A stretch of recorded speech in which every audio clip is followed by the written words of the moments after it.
ladies and gentlemen, welcome to another Disjointed Fusion Thursday Night Hangout.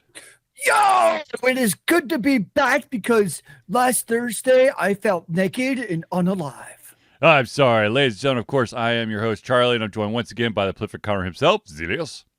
It is good to see you here, good sir, in the world of the Alt Confusion Tubes. But of course, ladies and gentlemen, what Zealeus is alluding to is that last Thursday I was at ChattaCon. So I'll fill you in on all the details in just a second. But I do want to tell everyone this is the Thursday Night Hangout. It's a live show. We try our best to cover all the topics most important to you. If you have an additional topic or question that you would like to add to the show, please utilize the chat and we will add it to the show. If we do unfortunately run out of time, that topic or question will be added to the very next show. Also, I would like to also put out there that if you have any thoughts or comments or critical criticisms, wow, that's terrible, you can also put them in the chat and we will, of course, talk about them during the show. So, Indeed. Let's start off with the fact that last Thursday I went up to ChattaCon, which is in Chattanooga, Tennessee. ChattaCon for me is kind of, I like to think of it as a buddy convention. It's a small convention. I think they had about 350 people show up. So, and it's the kind of convention that anyone from the guest of honor all the way down to first-time attendee can just you can find them just chilling and talking about anything and everything. Mostly centered around probably literary things like books. But there's some video games. The video games are starting to creep up. Huh? I'm not cool enough to read, man. Don't you know? Well, I mean, I met two authors. I interviewed one of them, so be on the lookout for one of the interviews. And I bought books from both of them. Of course. One was autographed. Huh? Yes, of course. Autographed. Yes. One was B.L. Blankenship, and the other one was Dave Schrader. And to be honest, I really like ChattaCon for a couple reasons. I like because it's a smaller convention. And that's kind of what I need after getting severely shell-shocked from MomoCon last year. And also, it's just a fun time. There's not a lot of pressure on anyone. I ended up hosting my own panel, Video Game Shit for the Good, ? And then I also was a moderator for two additional panels, one revolving around virtual tabletop, and the other one revolving around PC and consoles, enemies, frenemies, or friends. So, and then of course I went to quite a few PC Master Race, bro. So, okay. So here's the thing. I do want to bring up a couple things, and I think, and I brought this up in the panel about the enemies, frenemies, or friends. I think for the most part, in the perfect gamer world, console and PC should have some sort of relationship because cross-platform play is a really nice feature. Is it? Yes, it is when done correctly. Do you really want to be playing the same PC and console people in Overwatch? That seems like a terrible idea. Well, look, there's when you're playing Final Fantasy XI, PC or your console, that's not too bad of a deal, is it? I'd say MMOs are the exception. Okay, MMOs, but I mean, the thing is, I think my biggest thing is that I think because the end of super exclusive games where you have games that are capable or have an online component, I would like to see some sort of cross-platform play. Another example is Warframe.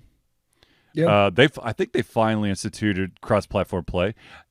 I think it is cross-platform. Yeah, it originally wasn't, but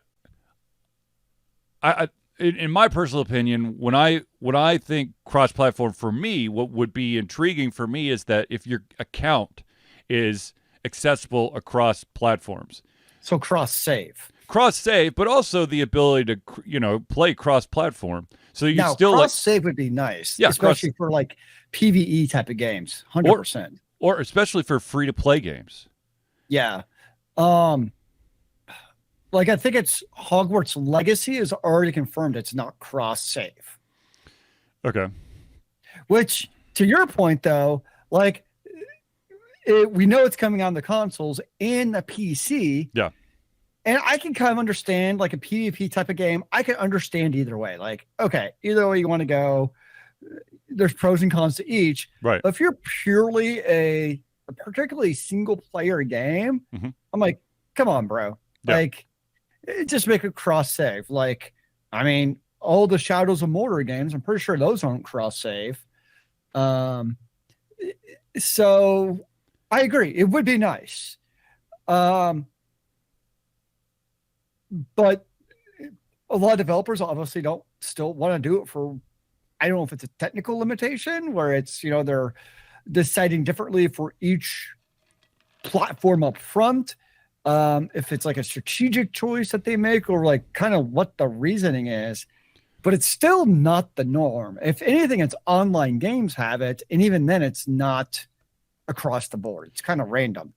Well, to be honest with you, I believe for the longest, I don't know if they've finally changed their stance on this, but for the longest time, Sony wants nothing to do with cross-platform. They're like, if you play a game on our system and you want to play online, you play other people on our system.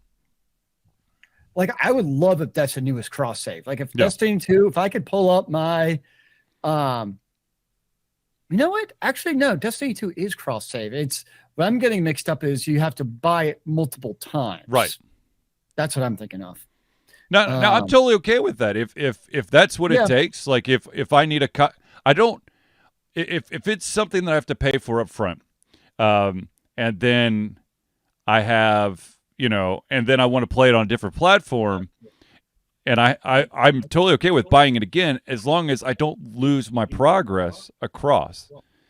Yeah. So Destiny 2 is cross save, and that was nice because I was able to take my old player from PC when it first came out and jump onto the PS5. So I thought that was pretty cool. So, and that also incentivizes, I would think, players, because I think the opposite would be true. If I played it on the PC and I had this character I invested all these hours into and I see it comes out on PlayStation 5, if I know I have to restart basically that character from scratch, I think it severely limits the chance that I'm going to now pick that up on a different console. So that's kind of would be my argument for it, is I'm more likely to play on multiple platforms versus no platforms. Right. Well, I mean, if it's a game that requires like a substantial amount of grind, that would definitely stop me from restarting it on another platform if I have to start from the beginning. And that's where I think like the MMO, like Final Fantasy 14 does so well, is it is cross save / platform / all that stuff. So, if you want to spend all the money on expansions, you can play on PC and PS5. It's funny because every year I feel like there's like a rumor it's going to come to the Xbox, and I don't think it's ever coming to the Xbox. That'd be cool. I mean, it should. Why not? And I think I personally think the whole PC versus console from gamers, it's more of a meme than anybody actually means it. Yeah. I mean, yes, you have the 1% of elitists for either way. Like, you're always going to have the stupid asshat who really means PC master race, man. I think the overwhelming majority of gamers are just like, dude, enjoy it however you can. It really doesn't matter. I think also that because basically most consoles and PCs are at the same level now, so and also the architectures become very, very similar for like hardware and stuff. I would agree, but we still have exclusives. Those seem to still be. Well, I would say they're more timed exclusives than exclusive exclusives. I think unless you're a true first party studio, which there's not a lot of those left. Sure. Then it's usually like, we'll put this out on the PlayStation for 5 months, and then the Xbox is coming, or the Switch is coming, or the PC is coming. it seems like it's more console and then PC. Yeah. Like the God of Wars aren't on Xbox, but they're in PC. The Final Fantasies are on PlayStation 5, and then they eventually come to PCs. So it seems like what's happened is it's more of a trend of console first, and then eventually matriculate to the P if it's a console exclusive, right? And then eventually make it to the PC. So I think it's probably more from Sony's side. Yeah. At this point. Yeah. Because Xbox, at least for now, has to play nice if they want to get their whole merger thing. But God only knows where that's going to go at this point. Because I've heard that the European Union is actually thinking about striking it down. So it'll be fun. The funny thing to me is Sony is so against it, which I can understand why. Mm-hmm. But by the same token, Sony has also built a cachet by buying out other companies. Yep. So and I don't care about the hypocrisy of it, but it's also be careful what you wish for. Mm-hmm. So, say it gets axed, and all of a sudden 3 years from now, Sony wants to buy a development company. That's going to go well at that point. Yeah. Well, I mean, you're wait a second. Yeah. You're setting precedent. Exactly. So in a way, if I'm Sony, I'm kind of like, the problem is if it does get struck down, that kind of kills I mean, that's what Sony's done. Yeah. Over the last number of years. So that'd be kind of interesting to see how it goes. Yeah. Yeah. Well, we'll see. Now, just to touch on the other panel I moderated on, the virtual tabletop thing. Oh yeah. As when COVID hit, virtual tabletop software became a hot commodity, so you could continue to play your campaigns, be it in Pathfinder and Dungeons and Dragons, whatever. But of course, at the same time, there were a lot of limitations that have been fixed since the inception of things like Roll20 and Foundry are the two popular ones. But I found it interesting that there's a problem that is presented its ugly head, and that's the fact that Hasbro, which owns Wizards of the Coast, which owns Dungeons and Dragons, is basically trying to put homebrews down violently. I was gonna say you picked a very interesting time to have that panel. Yes, well, that actually came up a lot because Wizards of the Coast is creating their own type of virtual tabletop thing, so that you have D&D to Beyond, I think is what it's called. You have to use that if you want to continue to do that. Which I understand the business mood, but you are really pissing off like 85-90% of your audience by doing this. I think the problem, I've read a lot of commentary about the whole OGL, Open Gaming License, the new 1 point whatever it is, and the overwhelming consensus seems to be, yes, Hasbro is right. There's more money right now to be made, but the problem that they're missing is tabletop gamers are pretty hardcore. Yep. Meaning they will go to where they want to with their product. And so, if a GM has put, a lot of GMs put decades into creating their own homebrews for D&D, but they're so into it where if all of a sudden there's these weird moral ambiguity obligations, they will go to Pathfinder or something else. Yep. By and large, and I think that's the point that, the bean counters, it's not like Madden, right? Like Madden, people just continue to buy Madden every year. And, I know we mock it all the time in the show, but the reality is it works. It works because it's got exclusivity.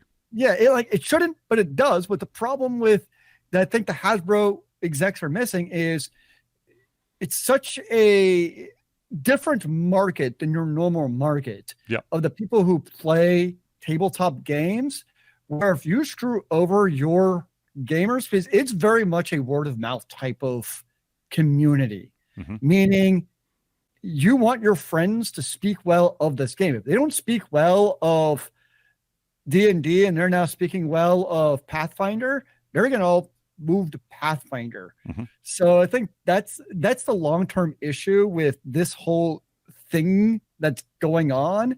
Is it's a more of a culture than it is just a product.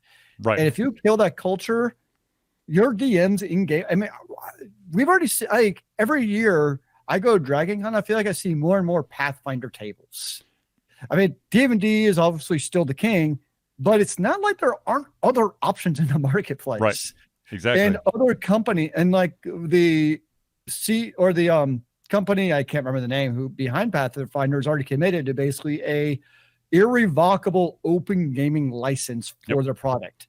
Yep. So it can, and that's the other big issue with this whole OGL is they're basically trying to revoke the previous license that's all done under. And there was actually a comment, I think it was on ours, Technica, you can take it with a grain of salt, but supposedly a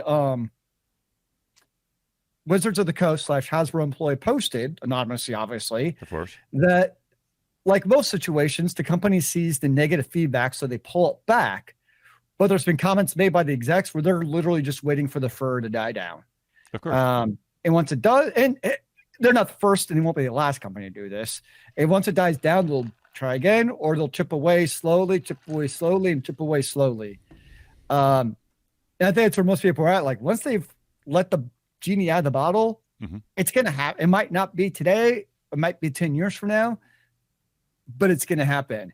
And the big problem is the online community, because so many people play virtual tabletop games, whatever gaming system they're using. So many people have moved permanently to the online gaming community versus just in person. Right.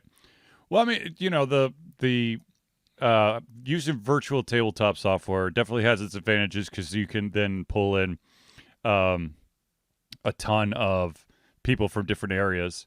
It does make things a little bit harder to control individuals in the game, especially if someone tries to derail a campaign. But at the same time, I find anybody out there who has a system that is close to Dungeons and Dragons like Pathfinder, their smartest move is to say, "Hey, game on, man. Just we'll do things the way it's supposed to be done, because we love you guys." Well, I think that's what the non-actual Dungeons and players at Hasbro missed the entire point. Is D&D is as popular as it is precisely because of the homebrew community. Yep. If it was restricted just to what you can buy at Barnes and Nobles for the monster manual and that stuff, it wouldn't be that popular. It's because of all the extra, sweat and blood and tears that these people put into creating the homebrews and the modules and all the other work that goes into it, which, by the way, means they also have to buy the content in the first place. I mean, it's not like they're not buying D&D content to be able to create homebrews. They're all still buying all of the D&D manuals and then doing this stuff on top of that. So it's not like they're magically losing sales out of it. So yeah, it's crazy. It's a very unhappy community, to say the least. I agree. So just kind of like a topic did come up during that panel, and I wanted to ask your preference on this. A lot of people with this move to virtual tabletop have been wanting more manuals to be just a PDF form instead of having to deal with the physical, usually humongous books. Do you have a preference? Books. I agree. I like the books. I like to feel like, skimming through the pages. And also, in my honest opinion, I always feel like there's no way for me to put the entire page on my computer screen when it's in PDF form. So and rule books and all this stuff, they are notorious for having like 2, maybe even 3 columns of like text and stuff. So when it wraps around, I got to scroll right back up to the top of the page and then all that. And I have 2 problems. One, I hate reading on the PC. Like, it's just not enjoyable experience to me. Probably with because like PDFs to me are still generally speaking a terrible user experience. Mm-hmm. Like it's just not good. The second problem I have is I find when it comes, because I've tried virtual tabletops, Mm-hmm. my problem is I have a terrible attention span when it comes to being on the PC. Meaning, like, I find it very hard not to multitask on the PC. So I mean, it's like so easy to have, like, let's just say Fantasy Grounds or Foundry front and center, Mm-hmm. but to the side I have 13 tabs open on Reddit and Facebook and other stuff. Right. And there's something still about that in-person interaction with tabletops that just make it a better gaming experience to me. Of any kind of tabletop RPG to me is still just better in person, because like you're there, you're invested in the moment, and it's like even like when like you're going and the mimic is attacking you and you're figuring out what to do, it's still like watching your body language and what you're going to do and thinking and what is the GM thinking, and there's just different elements that go on in an in-person tabletop that I just feel like this is a little bit on the virtual. And certainly virtual tabletops have their places. I totally get it, and it's where the future is going. But I greatly still prefer the in-person tabletop games because of that human element. And frankly, because it's much easier to turn off my cell phone and I'm not on my PC, so I'm not distracted by other stuff. I'm just home on a virtual tabletop. I get distracted too easily. I totally agree. I think it's the same for me. It's the same thing as trying to do a virtual convention. I get so easily distracted that even if I have like the best intention to attend this panel or that panel, I could just lose track of time. And next thing I know, that panel's already gone. Whereas if I'm in person, that's it. I'm not trying to multitask. I don't have a bunch of other distractions around me. When I'm at the convention, it's the convention. Where and with the same thing as the tabletop, I'm right in the same boat as you, Zealeus. If I'm doing a virtual tabletop, and because I have at least an extra monitor there, there's shit that's definitely non-game related happening on the other monitor. I could be reading emails. I could be, browsing Facebook or Polygon or Kotaku, or trying to update Alta Confusion or rendering a video. And so I can't focus solely on that game experience. Now, a cool thing that I found out about, I think it's Roll20, is they have something called dynamic lighting, which allows for your characters can only see so many squares away. And so you, as the DM, you can set stuff up and like, you can set up where enemies are going to be and all that stuff prior to the session so that you can do like the ambush special attacks, and you don't have to all of a sudden remember, oh shit, that square was supposed to have somebody, but you've already gone through the entire room, so I missed my opportunity to ambush you. Interesting.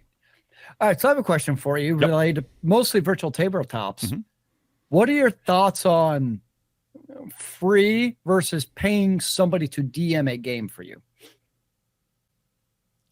So the reason I've asked is like when I played some virtual tabletops and I was looking for groups, there's a lot of debate over, DM, like advertising basically of DMs, some free, and then some, you pay that DM to do it for you. And I just thought it was a really interesting idea. Like, I mean, I get it because they're putting in a lot of time and effort and work, and a lot of them, they're doing the research. Kind of like in your point, like if you're doing Roll20 and they're setting up, I mean, it's not like you literally just show up to a good DM, I should say. It's not like you're literally just showing up for the first time with no prep work. Right. A lot of these guys and gals are putting in tons of work into it. Yeah, I think totally I can understand paying for a DM when it comes to virtual tabletop, simply because there is a lot of stuff you got to do behind the scenes. Like you may need to, depending on the system that you have, you may need to add additional lines of code in order to do specific things. You may have to upload the spells that are going to be available for the game, the creatures and all their statistics, the maps you have to put all in and set them all up. So there is a lot of stuff. If you are not truly computer literate, and no one on if you're supposed to be the DM and you're not computer literate, I don't know if you want a DM you want to pay for a DM to run it for you, but you may want to pay someone to make sure that everything that's needed to run a campaign successfully is in place. Which is, I think, which one of the guys in the panel actually, he actually pays for someone to help set up everything. Just like the groundwork. Well, once it's in there, he can edit the maps or whatever, but all the different modules about the types of spells, the type of items, all that stuff, because you're starting with a blank canvas and then you're having to import all the pieces of the game that you don't even think about when you're playing in person. So, yeah. I think I might have lost Zealeus. Either that or he is staring me down in a spooky way. And if that's the case, good on you, sir. Good on you. Anywho, so while we wait for Zealeus to come back, I hope Zealeus comes back. Yep, and he's gone. And there's Zealeus back. There we go. Because the one other reason people had was then you get commitment out of your players. Right. Because what a lot of DMs were finding is if it was free, like let's just call it free to play, is people weren't as committed to coming. So they put in, I'm just making up numbers. 5 hours of work into a session and only 2 out of your 4 players would show up.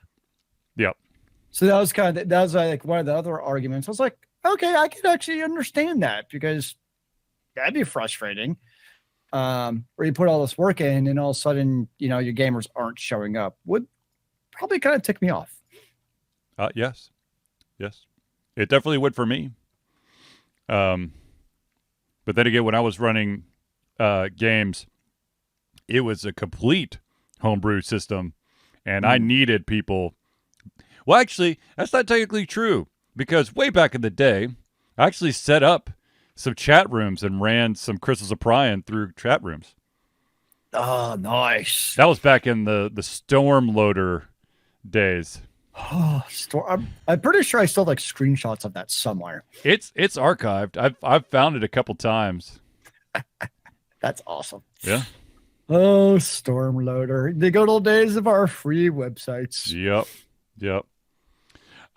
So I do want to. I'm sure that the individuals who bought into the system are fully aware, but for those who weren't, ladies and gentlemen, it is now 100% official. The Stadia is dead. No, I just got mine last night. I guess on the next Chrome update, they'll remove the Stadia option off of my my window or my taskbar. Though I never actually used the Stadia. I never got it. I tried Amazon Luna for a little bit, and that was cool, but I was like, okay. I ended up playing this just putt game. I still think at some point the whole streaming game thing will be a thing. Yeah. It's just before its time. Although I'd be interested to see if it's kind of a paradox though, because in a way, let's just say VR does become more popular. I know we've been saying that for the last decade. But PlayStation's trying to really push it right now. Exactly. So let's just say VR starts taking off. You're probably not going to do VR over a virtual basically console, because that's basically what you're doing. Yeah. Because you can't have that latency with VR. No. So it'd be kind of it's almost paradoxical where if we get more into VR, it actually limits the capability of the virtual gaming environment, like what Stadia and Luna are trying to push. But yes, I'll admit I have my PS2 VR. It's already been pre-ordered and purchased and all that good stuff. So I'm ready to play Madden 2023 and feel like I'm getting smashed in the face by Johnny Bosa. Yeah, it's Joey Bosa, by the way. Joey Bosa. There's no Johnny Bosa. He's my younger brother, man. He's the twin you don't know about. Yeah, I actually need to figure out what games I need to get for it, but that's okay. Well, Sony just released like a lineup of games they're going to be releasing along with that VR. Yeah, I mean, but it's like you've always said, though, is the biggest problem that you've had with VR is the gaming library. And it seems like when VR devices, be it the PS or the Oculus Rift and all these, like when they first come out, there's always like this initial wave of like, we have these games to come out. The question is, 6 months or a year from now, is that still going to be the case? Right. And that seems to always be what happens is right up front, it's like, dude, this is cool. There's these like 4 fantastic games. Because that's always the case. Like there's always the great launch games. Yep. But does it persist? Like the next, I don't know, if there was a Zelda for PlayStation, there's obviously not. But if there was Zelda on PlayStation, would that still be made like for the VR? Like something like that, that's really going to kind of push the needle.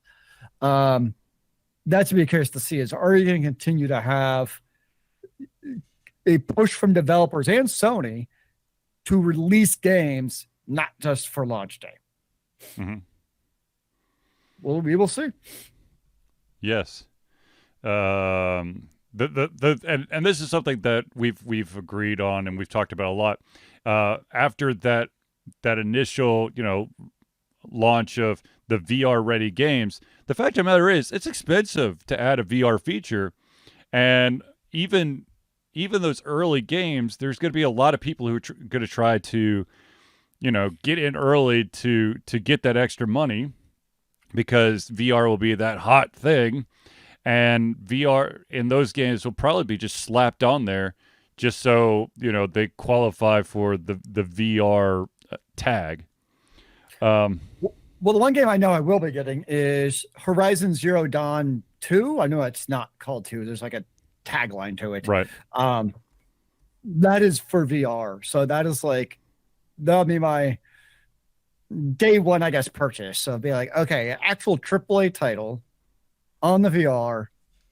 Hopefully it doesn't make me nauseous and throw up within the first 3 minutes. If it is, I'll be kind of pissed. I will keep my fingers crossed for you, Zealeus. How about that? Maybe I'll take some Dramamine before I play it. Yeah. Hey. I don't know if that'll actually help with VR, to be honest. Guess there's only one way to find out. Alcohol and Dramamine. What could go wrong? Oh yeah. Let's heighten the effects. It will open my eye capillaries for more awesomeness. Or would it cause a paradoxical effect, and now you've got the worst case of vertigo known to man? Oh, dear. Like, literally, if you tilt to one side, you fall to the ground. Oh, no! Oh, no, I just fell into my fireplace. That's no good. Yeah. So, let's take a quick break to thank the amazing individuals that help Ultra Confusion out. These are the friends of the show. Those, like I said, amazing individuals that, allow Ultra Confusion to be Ultra Confusion with their love and support. So to start it off, let's go with the Indie Cluster. The Indie Cluster is an organization of independent game developers that want to gain exposure by being involved in the community. They collectively journey to popular conferences as a traveling booth to help gain attention for their games. They make partnerships in local communities to bring games to the mainstream mindset. They highlight local, unusual, and rare concepts that challenge the paradigm of the common. They also host events to teach kids and minority groups about game development to hopefully one day enter the industry themselves. For more information, go to indiecluster.com. The next shout out we gotta give is to Noodle Boy Media.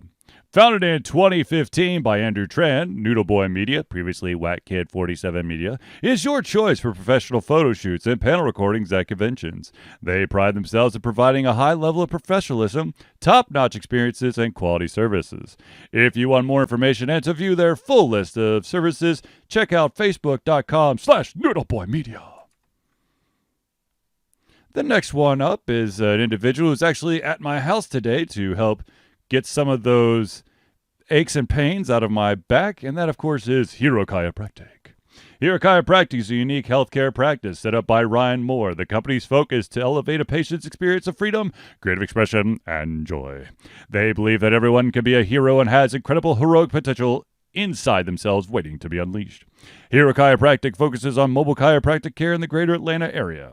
They are committed to healing clients by creating a plan of action uniquely suited for each person. They make that plan of action as convenient and affordable as possible, and most importantly, suited to your individual needs. For more information, go to herochiropractic.com. Now I'm going to have to take a quick pause because I lost my my friends of the show list. So you're going to have to give me 1 second because I was just literally reading off of an old copy. So, uno momentos. I think I know where it is, but Zealeus, talk for a second. Do you want me to tell? I know who the next friend of the show is. Do you want me to tell the audience? No, I know who the next friend of the show is. It's going to be CrossPad Creative, but I don't remember what exactly I'm supposed to say about CrossPad Creative because I can't find my list. And I apologize. You're supposed to talk about how they created our song because we had a copyright snafu with the evil overlords. And so they stepped in to create a non-copyrighted version of our cover song so that we can grace you with the opening song every show. Aha, I found it. Okay, so the official thing is, need a new logo or want to work on a full branding and content strategy? Or maybe you need music or audio for your content, just like Alter Confusion. CrossPad Creative offers a whole host of solutions for individuals and small businesses. Just email Josh at crosspadcreative@gmail.com and see what he can do for you. By the way, that did sound better than mine. By the way, it had fallen off my desk and was basically hiding behind my tower. So that's what happened. Why did you run away? I don't know. All right, ladies and gentlemen, the last one we got to give is to the person who has been the patron the longest. That is Agile Axiom. By day, Ax leads both a development team and a system administration team working with satellites at NASA's Goddard campus. But while not in meetings and many times during, he is the Agile evangelist, Agile Ax, championing the philosophies of Agile and trying to make the world a better place for software developers, testers, system admins, and software projects the world over. Decades of experience in software development and leading Agile teams are brought to bear against evil processes, inefficient work, and bad habits. For more information, go to agileaxiom.com. And by the way, I took my second Agile class, and this time I scored 100 on the test, so nana boo boo. Are you a white or yellow belt yet? No, I'm not there yet. But I'm getting close. Nice. To all that wonderful stuff. All right, ladies and gentlemen.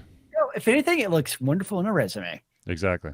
All right, ladies and gentlemen, I do want to, I know that everyone out there is dying to know, how do I become a friend of the show? Well, I'm happy to tell you that Alter Confusion survives on the love and support of fans like you.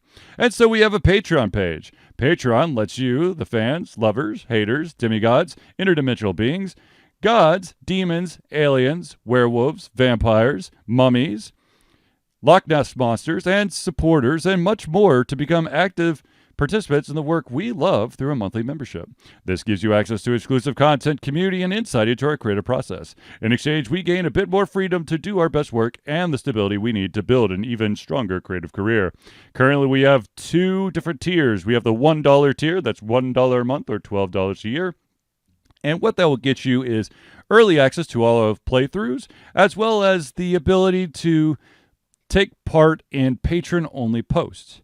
Now, if you're feeling a little bit spicy, what you could do is you could jump up to the $5 a month. That's $5 a month or $60 a year. Not only do you get everything at the $1 tier, but you also gain your name or organization in the Friends of the Show section of every single Thursday night hangout.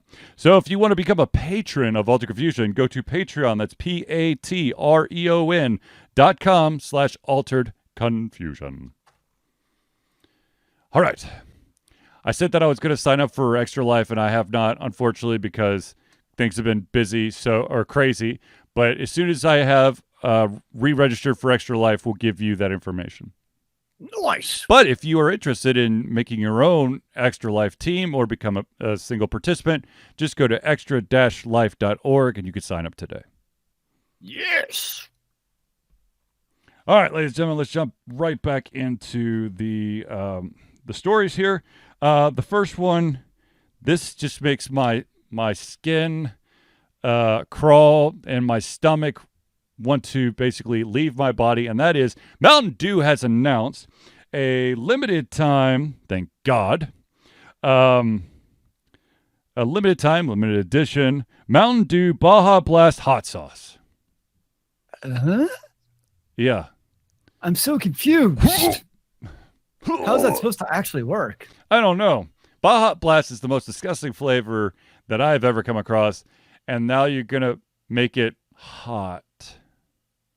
They want to make it even better. Or worse. Baja Blast tastes like medicine. Now it's going to be spicy medicine? It's going to be even better medicine? Yeah. And also from the pictures that I've seen, the hot sauce is going to be colored Baja Blast. I'm so confused. It's like a bluish green. It's like a teal, and you're going to make it, you're going to put that on food? Yeah. I maybe you're trying to appeal to, colorblind kids. I don't know, but that stuff looks nasty. Oh, maybe it's to chase down. Maybe it's like you do it before you drink your cough medicine because it can't be any worse. I beg to differ. This, Johnny. If you made it down with this, it only gets better. I think that if you want to go that route, just, chomp down on a jalapeno and then take your medicine. You know what I actually miss is Papa John's and the jalapenos that you get with the pizzas. I get them every single Friday. I haven't got a Papa John's pizza in forever, so I don't know if they actually still come with the jalapenos. They do. Oh, man. They do, because we get it every single Friday in my house. Nice. Yeah. Indeed. All right, so let's actually get on to a more serious topic. This is the time of year where budgets are set and big companies decide that we can't afford everybody. So lots of big companies are laying off hundreds, if not thousands of employees, which for those individuals who have been hit with that, I wish you the best of luck in finding a better studio or employer that will actually value your contributions to the company. Which, that happens. It happens every single time. Yeah, it does. It's never good, and it always sucks. I feel like a little bit, especially in the market I work for, I'm glad I already have a job, because you have companies like Amazon and Microsoft laying off tens of thousands of IT people. Yep. I'm like, yeah, it's tricky because on one hand, it's a good market to be looking if you're the IT employee, because pay is good and work remotely and all that stuff. At the same time, you also have these companies laying off all these workers. Mm-hmm. So all of a sudden, all these job applications now have 200 qualified applicants applying for the same job. Yep. So it's a little bit two-edged, and we're pretty much in a recession. So even companies that aren't laying off workers are probably going to be very much not really hiring a whole lot going forward. So not a most bueno time to probably, unfortunately, be a tech worker in that regard. Or let's be honest, really probably any worker right now kind of sucks. Yeah. Because no matter what industry you're going to be into, a recession is going to hit you. It really doesn't matter what you do. So, yeah, not fun times for anyone. just kind of hope that you're in a secure enough position that your company or your employer can weather the storm. Very true. Like my current employer, I'm probably not going to get a raise anytime soon, but I don't foresee them laying off huge chunks of my department either. Well, it's always the tricky thing is because like the schools I've worked at before always had this dilemma of, do you lay people off and give people raises, or do you issue raises and not lay workers off? Right. And my impression is the majority of people are like, yeah, let's just kind of forego the raises and not lay people off.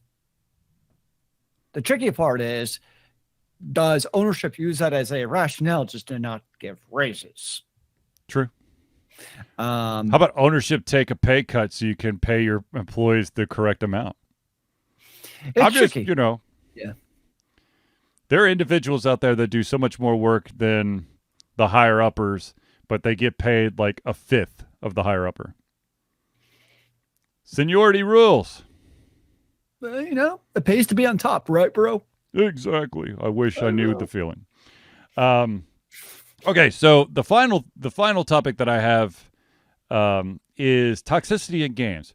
What a new concept. Developers. No, there's no toxicity in games. Developers were a bunch of different developers were recently polled to talk about toxicity in online gaming. 85% of the surveys sent out came back saying, yes, there is a high level of toxicity.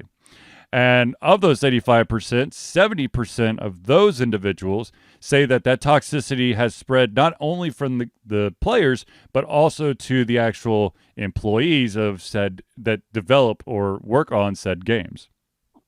Huh. That's interesting. Now, you would think since obviously we've known for quite a while that there is some severe toxic problems with certain games. And I wish there was an easy solution, but there isn't. Okay. In this case, if it's coming to the employees, there's actually a pretty easy solution. What's that? Don't let them be toxic. If you're a toxic employee, fire them. I know that's kind of blasé, but at the same time, like, it's one thing, like, we've talked a lot about the gamers in general and what to do about them and what can you do. But like, if I'm your manager and you're being a toxic asshat, then I'm gonna be like, yo, dude, knock it off. This is not the place for that. Like, we're not in some e-game where you need to show me your e-peen. Be a normal human being, or I'll find somebody who will be a normal human being. Like, it's two completely different circumstances. Like, that's kind of how I feel about like employees being toxic. Is there should be no, like, to me, there should be no room for that. No, I know, and I think maybe I misspoke here. I meant to say not that 70% of the workforce is toxic. I'm just saying that toxicity that gamers show each other, 70% of the time it extends to the actual developers. Like, they go after the actual company. Okay, that makes more sense. Now that's not to say there are individuals in game companies that like to wear the God hat and think that they know everything and that everyone else is wrong. And those asshats, I know everything. Those asshats need to go away, or at least keep their opinions to themselves. Go work in the corner. Yeah, exactly. Go stand in the corner until you learn your lesson. No, the thing is, Riot Games has probably been the most vocal about trying to figure out a way to deal with toxicity by creating an ever learning AI system. But at the end of the day, no company is ever going to do this, but at the end of the day, to truly combat that, you're going to need moderators who literally, but at the same time, how the hell there's millions of gamers that could be flooding through your system. So how do you deal with that? And also, let's say that, I'm not saying that you have a bunch of corrupt individuals who are watching over it, but let's say there are some corruptible moderators that on the sly could be tempted to, act someone who is just a bad player instead of a toxic player because they got an extra, I don't know, $200 on the side. It's a tough problem to counter. It seems like it would be the perfect test bed for a smart artificial intelligence. Yeah. Kind of a way to almost build one. But the problem is what we've seen with any kind of AI environment is you're always going to have false positives. Mm-hmm. And how do you deal with those? And I would guess my real question is, are they actually doing anything about the false positives to actually then fix those after the fact? Right. There would have to be a moderation of the AI's decisions. And I think we've seen some platforms like Twitter, mm-hmm. not Twitter, Twitch, mm-hmm. do a pretty shit job of that. Yes. But hell, even YouTube and Facebook. Because, I can't tell you how many DMCA hits we've had just on Facebook. And it doesn't happen on YouTube. It doesn't happen on Twitch. But it's just Facebook. And it's usually by the Universal Music Group. And it's usually for some random ass, apparently our voices or sounds that come out of our mouths cause copyright issues. Is it my beautiful singing? No, and please don't, because I can't afford to buy a new PC. Oh, afraid it might blow out your speakers, your sound card will hear it and just explode. No, I'm afraid my computer will be like, nope, I'm done. Time for me to implode. You always have the convention PC. But I can't stream on that. I learned that the hard way. Yeah, no.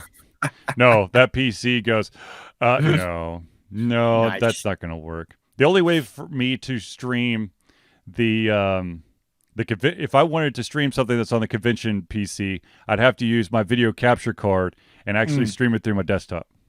So that none of the streaming lifting is actually on that console.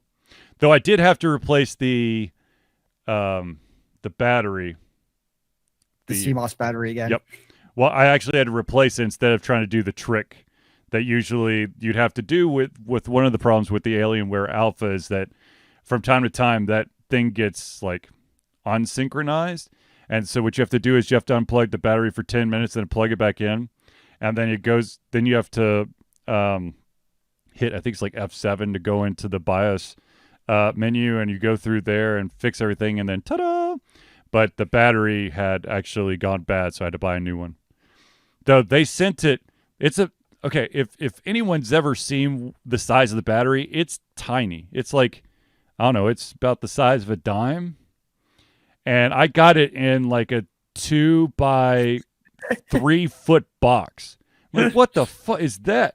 I was is there... you open the box, is there anything in here? It's an itty bitty little baggie that was stuck in one of the cardboard folds. Nice. Yes. That's awesome. But anyways, yeah, I wish there was an easy solution to toxicity. I wish that people would just, follow Will Wheaton's philosophy of don't be a dick. But unfortunately, as long as someone's got a computer screen between them and the world, there are going to be individuals who can be complete and utter asshats. And, it's just, unfortunately, the way of things. And Zealeus, your rendering has gone way down. Okay, I saw me, and I didn't know if that was just my Twitch feed or just me. No, it's you. Great, yes. I'm Captain Pixelated. I'm like a character out of Minecraft right now. It's I just went from PlayStation 4 graphics down to PlayStation 2. Don't worry about it. I'm a pointy polygon right now. Yeah. So, when I was at ChattaCon, I was reminded of a couple games that I played, and I had to think about it because it's man, I've played this guy that I was talking to. He was saying, man, do you remember this game? I'm like, yeah, I do, but where the hell did I play it? Because I immediately thankfully I've got the Steam app on my phone, and I'm like scrolling through. And I'm like, I don't have that game on Steam. Where the hell did I play it? Most of the games the guy was talking about, I actually had or bought on the Xbox 360. But there's one called The Dishwasher, which is it's a bloody game, and it's a side scroller where you're killing vampires. Nice. And the other one is you're different members of a band, and it's by the same company, so it's bloody and horror inspired. It's called Charlie Murder. It sounds very appropriate. It's a fun game, and I might be streaming one of those games on Sunday, so be on the lookout for that. I meant to stream this past Sunday, but fun fact, after going to a convention and driving back home, I was feeling a little bit fatigued. So I sat down. I sat down on the couch after thankfully eating dinner. I sat down on my couch and decided to watch a little bit of TV, and I woke up at 5:30. Nice. I think I sat down on my couch about 7:30, and then I was awoken, or I woke myself up at 5:30. You know, sometimes that's just what needed to go. Apparently, you know, I really didn't have any say on that. Oh, by the way, if you were at ChattaCon, you were wondering who the individual was that was helping me. That would be my amazing cousin that jumped in. His name is Thomas. It was his first ever convention, so it's a really nice, you know, easy convention to go to. And we got to use the new camera. Did it work?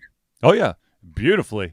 The only issue that we ran into with the camera is that if you're on the Chromebook, there's no proprietary software to download the videos off of the cards. And you can't do it directly from the camera to the system. So I had to run out and get a SD card reader. But other than that, and also it took a buttload long-ass time to take it off the SD card. But, you know, I'm sure that I could figure out a quicker way to do it, or, you know, just buy some extra SD cards so I could do all that I need to do and not really have to slow down until I actually do the video rendering, which once again, I have one interview that I'll be posting once I give the interviewee the early copy to make sure that I get everything right. And then I'll also be posting 3 panels. Sweet. From ChattaCon. So nice. Be on the lookout for that within probably the next week. I think my schedule kind of settles down, so I'll have a little bit more free time to get all those out. But this week has been nuts. You know, what was your favorite ChattaCon panel? You know, actually, I think my favorite one was actually one that there was only, I think I might have been an attendee and maybe 3 panels that I didn't record. But there was one that I did record, and it had to do with young adults and basically adolescent books, and how to get kids into reading those books. And that was kind of interesting because there was individuals there that that have written stuff for the guy had written for like Marvel, he'd written for DC. He's made a bunch of more graphic novels around classic stories like Rapunzel and Red Riding Hood and different things like that, which was really cool. So I'd highly recommend catching that one once I've actually rendered it. Cool. Yep. But other than that, I mean, it's just a really fun, laid-back convention. It started Friday at 3 o'clock and went till Sunday at 3 o'clock. So whatever that is, my math does not want to work right now, but it's about, I don't know, 2 days worth. That's 48 hours. Yeah, so 48 hours. Yeah. There you go. With small little breaks for everyone to go to sleep. Sleep. It's not. I thought it was 48 straight hours. Dear God, no. I've seen those type of conventions, and they are conventions that you better have nose plugs because it gets smelly. Ladies and gentlemen, if you ever go to a convention, there's this wonderful thing called deodorant. Use it. You mean just go drive by, axe spray everyone as you run around at full speed and just sprayed the whole place down? Yeah, no, don't do that. Give a nice little flavorly smell to everyone. Just hand out those. Go talk to whoever makes the. Go talk to an Old Spice rep. Get a bunch of samples of their deodorant and just start handing them out at conventions. Nice. And then maybe even add a pamphlet on how to apply it, just in case. You never know.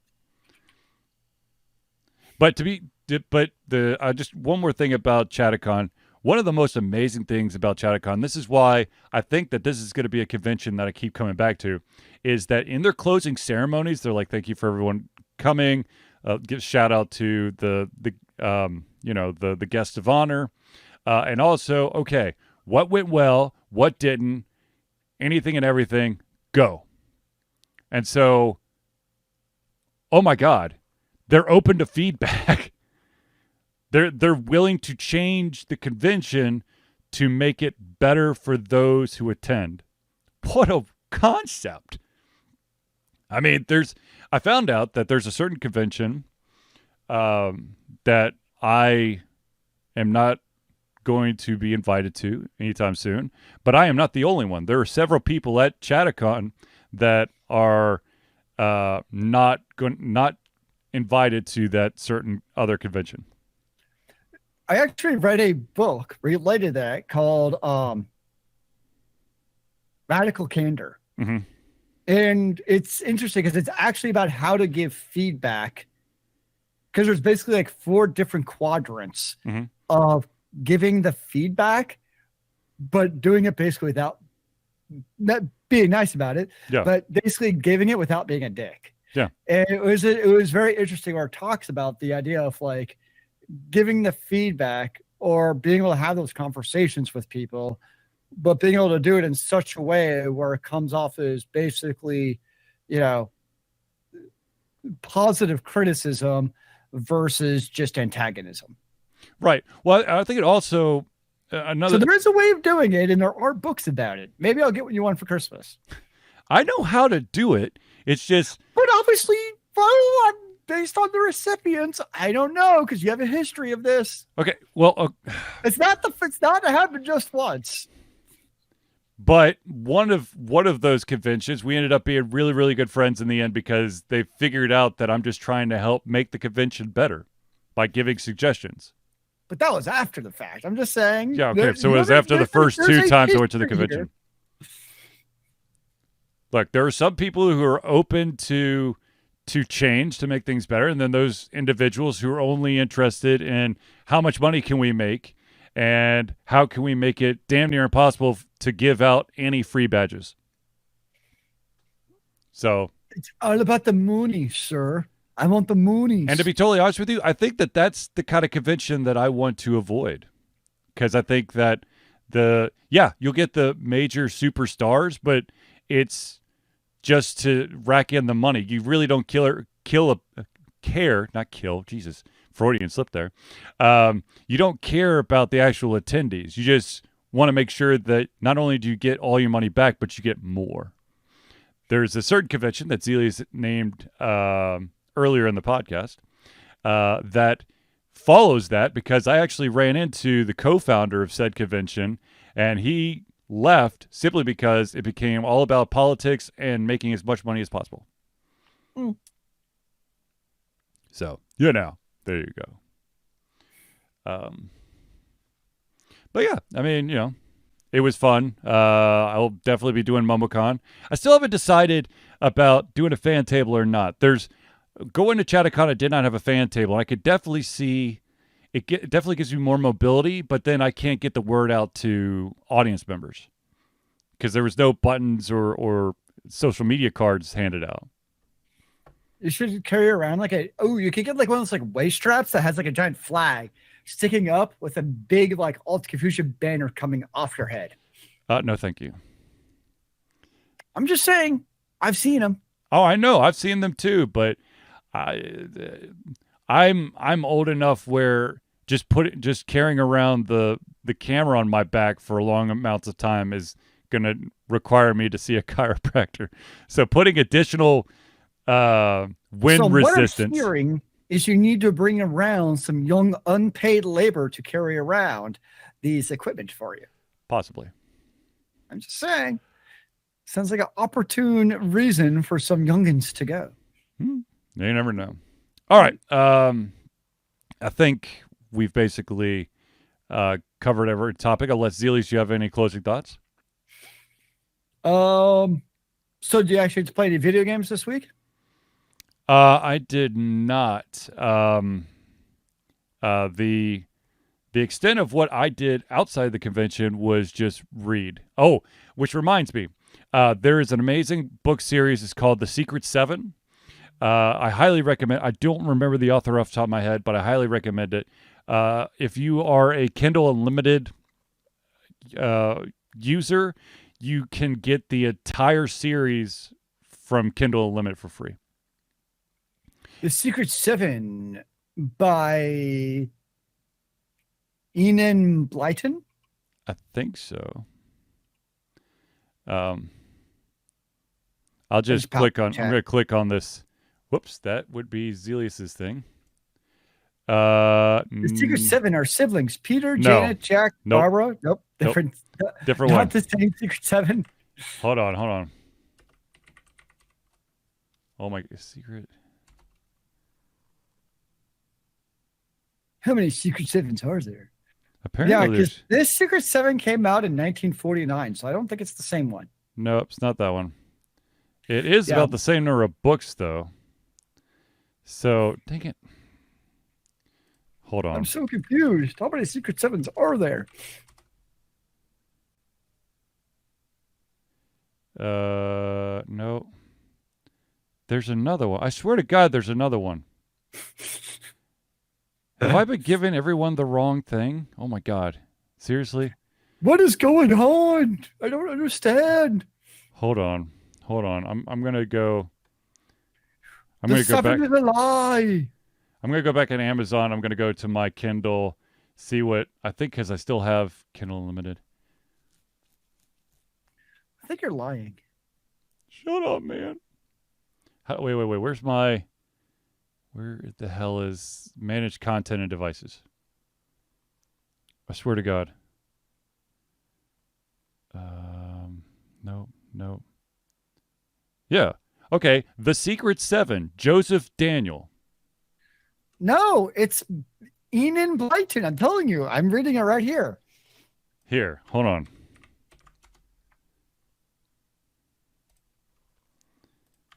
Bam. That one. That is some definite copyright infringement of a title. Oh Lord, no.